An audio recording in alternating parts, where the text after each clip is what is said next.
In the previous chapter, we saw Zhuo Fan's sharp wit and confidence as he mocked the mystical heaven sect for their fear of Yanmo's revenge.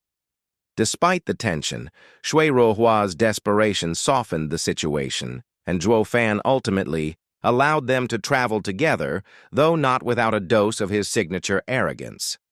Let's begin the chapter. 1, 2, 1, 2. Under the glorious rays of the morning sun, announcing the beginning of a beautiful day, Kui Lang and the Stiffs were locked in a bitter battle with their own bodies, trudging across the flat, open road with every toiling step. It was grueling. The only difference this morning was they had company. The mystical heaven sect was dragging itself 100 meters behind them, like some bothersome butt beetles. Xuan Xiaoyu fumed, his voice laced with bitter anger. If anyone sees us, a great righteous sect, stuck behind the demon scheming sect, we will never hear the end of the humiliation. Elder Yun sighed, a weary sound filled with concern. Young sect leader has changed so much, his temper has gotten worse. Yanmo has pushed the young master deep down the demonic path. I fear he might be in a demonic abyss with no way of coming back. Little brother, enough with your complaining, Shui Ruohua said softly with a warm smile. It's hard enough to find someone to help us, and now they'll even protect us. Constantly criticizing them will only mean we bite the hands. That feed us. This will be the greatest dishonor to our sect. Xuan Xiaoyu wouldn't hear it.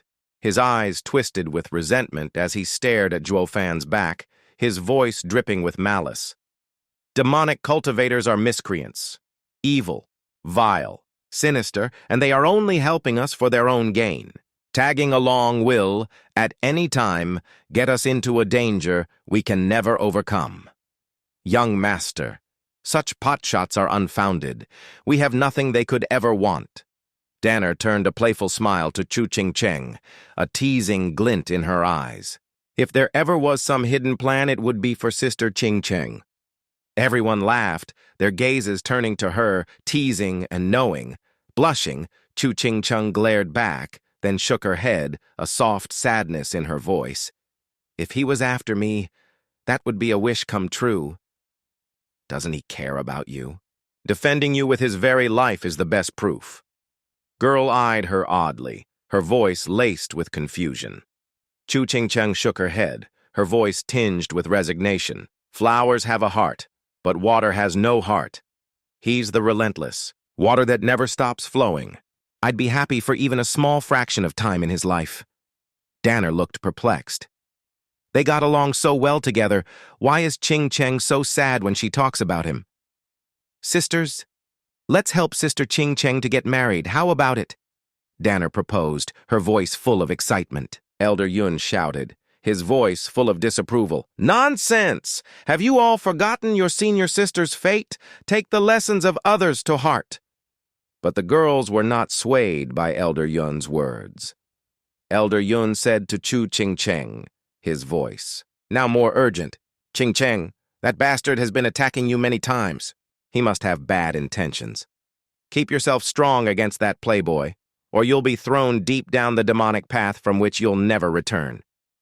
Chu Qingcheng's face fell, her eyes clouded with sadness, and she offered no response. Xuan Xiaoyu's face grew twisted with frustration. Back at the front, Fiend Yang snickered behind him, his voice full of mockery. What a bunch of losers! Now they're dragging behind us, needing our protection, yet they still curse us. Ridiculous. Zhuo Fan, you aren't one to have anyone follow you around. Why the change? Zhuo Fan shrugged, his voice nonchalant.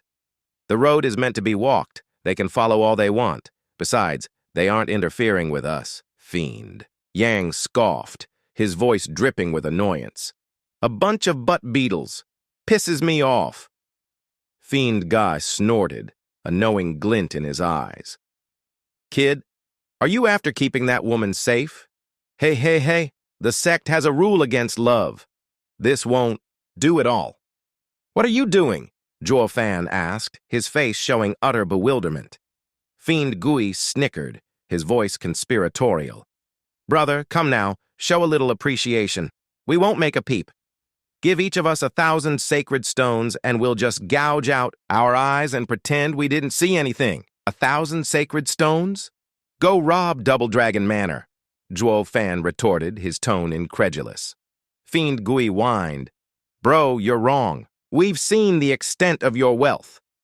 Zhuo Fan shrugged, his voice casual. Bro, sacred stones are the rarest in the world. Do you think I am that rich? I did have a few, planning to use them in the Double Dragon gathering to save me from danger, but now I had to use them all, leaving me just 2 poor stones. Here, take them. The fiends were dumbstruck, their mouths agape. That's right, this kid can't get much even if he's rich. Fiend Gui sighed in disappointment. Oh, no fun at all. Zhuo Fan snickered inside, a sly grin playing on his lips. A few fools want to kill me? No way! Meanwhile, on top of a hill, Yan Mo watched, his face contorted with worry. This blasted mystical heaven sect is on the demon scheming sect's tail. What should I do now? Ha ha ha, a nobody from a lower 3 sect made a fool out of a disciple from a superior 3 sect. The best in the western lands is sure to have a laugh at your expense, ha ha ha. A drunkard laughed, his voice thick with alcohol. Yan Mo barked, his voice full of anger. Who is it?